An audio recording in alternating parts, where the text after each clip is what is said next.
बार आए हैं? पहली बार। हमसे कभी आपकी मुलाकात हुई थी? नहीं। कभी मिले थे? नहीं। कभी कोई जानकारी? नहीं। कभी कोई जानकारी नहीं दिए? नहीं। कभी मुलाकात नहीं हुई? नहीं। बोल खप्पर वाली मैया की जय। हमें ऐसा लगता है जिस तरह से आप खड़े हैं, आपके तरीके को देख करके हमें अनुभव होता है कि आपके पिताजी का नाम राम प्रसाद होना चाहिए। जी। क्या सही बात है? बोलिए गुरुदेव भगवान की जय। और आप इस समय शराब पीने की आदत से तंग होकर के ये समस्या लेकर आए हैं, क्या जी। बात सही है? जी। जो आपका चेहरा बता रहा, जो आपके मस्तक की रेखाएं बता रही हैं, तो हमें ऐसा अनुभव होता है, ऐसी जानकारियां अंतर्भाव प्रकट हो रहे हैं कि शराब की समस्या के कारण मानसिक संतुलन भी आप बिगड़ गया था। जी। और वो इस समय ऐसा लगता है कि शायद रीवा वगैरह की तरफ से कहीं दवाई चल रही है, क्या? जी। और शराब की आदत से बहुत व्यथित है, परेशान रहते हैं, जी।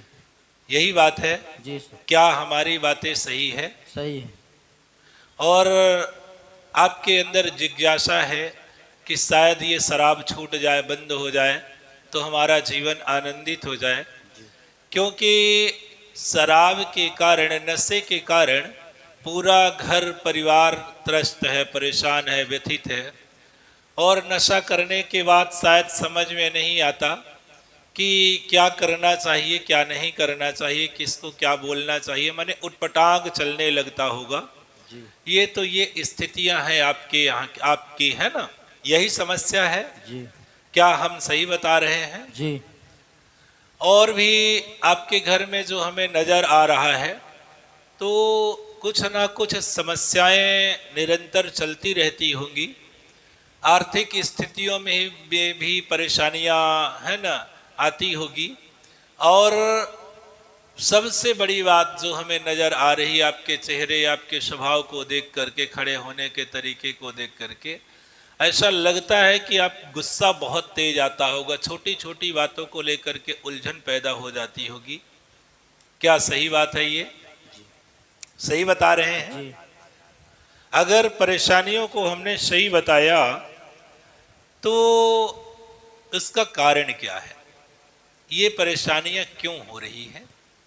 इसका कारण है आपके घर में पितृ दोष और प्रेत दोष है, जिसके कारण से मानसिक संतुलन डिस्टर्ब होता है। यानी समझ में नहीं आता कि हमें क्या करना चाहिए और क्या नहीं करना चाहिए, क्योंकि पितृ दोष के लक्षण होते हैं। पितृ दोष का कारण होता है रोड में ला करके खड़ा कर देना। बात समझ गए हम क्या कह रहे हैं? माने आर्थिक, शारीरिक और मानसिक तीनों का नुकसान होता है। अगर व्यक्ति के घर में पितृ दोष और प्रेत दोष होता है तो आर्थिक, शारीरिक और मानसिक तीनों की क्षति होती है, तीनों का नुकसान होता है। ठीक है ना? तो पितृ दोष और प्रेत दोष से मुक्ति पाने के लिए हमें माता जी का पूजा पाठ करना पड़ेगा। और 13 तारीख को हवन होता है सुबह 8 बजे। उस हवन का नाम ही रखा गया है सर्व बाधा निवारण हवन। ठीक है ना?